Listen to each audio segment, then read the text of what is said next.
All right, today we're going to break down a really tense psychological duel, a chained ancient god versus a mysterious challenger who just sort of appears out of the void. Let's dive right in. So the whole scene kicks off in this place that's kind of beyond time. And we get hit with this single chilling question. It's coming from Yaldabaoth, a being of just immense power. And he's saying it to this unnamed cloaked figure. Right away, this line sets up the power dynamic, or at least what Yaldabaoth thinks the power dynamic is. Okay, so who are the main players in this little cosmic drama? Let's get to know our two central characters. On one hand, you've got Yaldabaoth, the demiurge. As you can see, he's this powerful, ancient, super arrogant elder god who also happens to be in chains. And on the other, this mysterious figure who calls himself ZEUX. He looks mortal, but he's completely calm, totally unfazed by the terrifying presence in front of him. This huge contrast is what drives the entire conflict. And yeah, Yaldabaoth doesn't mince words. He makes his perspective crystal clear. He sees ZEUX as just nothing, an insignificant mortal, a speck of dust. Now, what's so interesting here is how this supreme arrogance ends up being his biggest weakness. He completely underestimates his opponent right from the get-go. So let's get to the real heart of this encounter. Because this isn't a battle of physical strength, at least not at first. No, this is a battle of wills, a high-stakes psychological game. You know, when Yaldabaoth taunts ZEUX about fear, fully expecting him to start trembling, ZEUX just hits him with this. This is the first major crack in Yaldabaoth's whole tough guy facade. I mean, who wants to feel fear? It's such a weird, unnatural request for a mortal that it just completely throws the ancient god off his game. And this is where it gets really fascinating, right? ZEUX says he wants fear for wholeness. It kind of suggests that he's been through something way beyond mortality, that he's actually lost a fundamental part of what it means to be, well, whole. And it's this philosophical curveball that really starts to unnerve the supposedly all-powerful Yaldabaoth. So with Yaldabaoth totally disoriented, ZEUX just presses his advantage. He goes from being passively defiant to launching a direct psychological attack. And he hits the god right where it hurts most, his ego, his legitimacy. He doesn't just challenge Yaldabaoth's power, he dismisses his entire existence as a mistake. And here's the key, the more Yaldabaoth rages, the calmer ZEUX gets. Every single threat, every boast about his cosmic power, it all just bounces right off ZEUX's unnerving composure. It's a brilliant tactic that pushes Yaldabaoth from arrogance into just pure, uncontrolled fury, which of course makes him sloppy and predictable. And that fury, that is exactly the opening ZEUX has been waiting for. This is where things get physical. This is the turning point. I mean, seriously.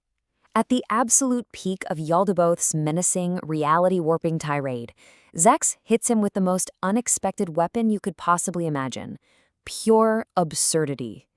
This question is so disrespectful, it just shatters the god's entire performance of terror. And in that one moment of stunned disbelief, ZEUX makes his move. And ZEUX's strategy? It unfolds in 3 perfect, brutal steps. First, he uses that insult to create psychological chaos.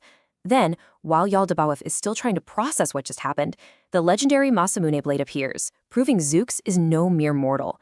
And finally, with the god completely off balance, he just walks over and takes control of the console that's running the whole prison. It's just a methodical, absolutely devastating takedown. And just like that, the tables have completely turned. The all-powerful god is reduced to just shouting, and his threats now sound, well, they sound desperate. He realizes, way too late, that he's lost all control of the situation. The psychological game is over, and ZEUX has won. But here's the twist. Getting control of that console? That was never the real goal. This is where we get to the true purpose of this whole confrontation, what we're calling the Echofather's gambit. See, ZEUX doesn't use the console, he smashes it. And to Yaldabaoth, this looks like complete insanity. Why would you destroy the only key to his freedom? But ZEUX is playing a much, much older game. When Yaldabaoth screams that he's now been unleashed, ZEUX hits him with this terrifyingly simple reply. See, that console wasn't just holding Yaldabaoth in, it was keeping the other elder gods out. ZEUX's big plan wasn't about freeing Yaldabaoth, it was about trapping him with something far, far worse. And then the final reveal, the big one. Yaldabaoth demands to know who he's even facing. And the answer he gets isn't a name, it's a title. A title that doesn't just command respect, it inspires primal terror in a being that hasn't known fear for eons. The second he hears the name Echofather, everything just shatters. Yaldabaoth's rage, his arrogance, his entire persona, it all evaporates. It's replaced by this profound, soul-shaking fear.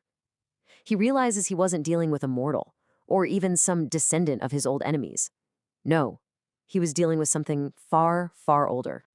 And that brings us to the final, really somber moments of this whole thing, where victory is won, but not without a heavy price. The Echofather's final command isn't about destruction, it's about transformation. He's not trying to destroy Yaldabaoth, he's trying to send him back to his source, his mother, to become whole again. He's not just defeating a god, he's basically sentencing him to finally grow up. And that word, individuate, it's super important here. It's basically a term from psychology that's all about integrating every part of yourself, the conscious and the unconscious, to become a complete person. The Echofather is literally prescribing psychological healing as a cosmic sentence. And the craziest part? Yaldabaoth gets it. He accepts it. In his final moments, he understands. He actually thanks the Echofather and just willingly dissolves, not in defeat, but with this newfound clarity. It's a strangely peaceful end for such a terrible being. But here's the thing, there's no celebration for the winner. As Yaldabaoth fades away, ZEUX, the Echofather, weeps. His final words reveal this deep, profound weariness and sorrow. This wasn't some act of power or vengeance for him.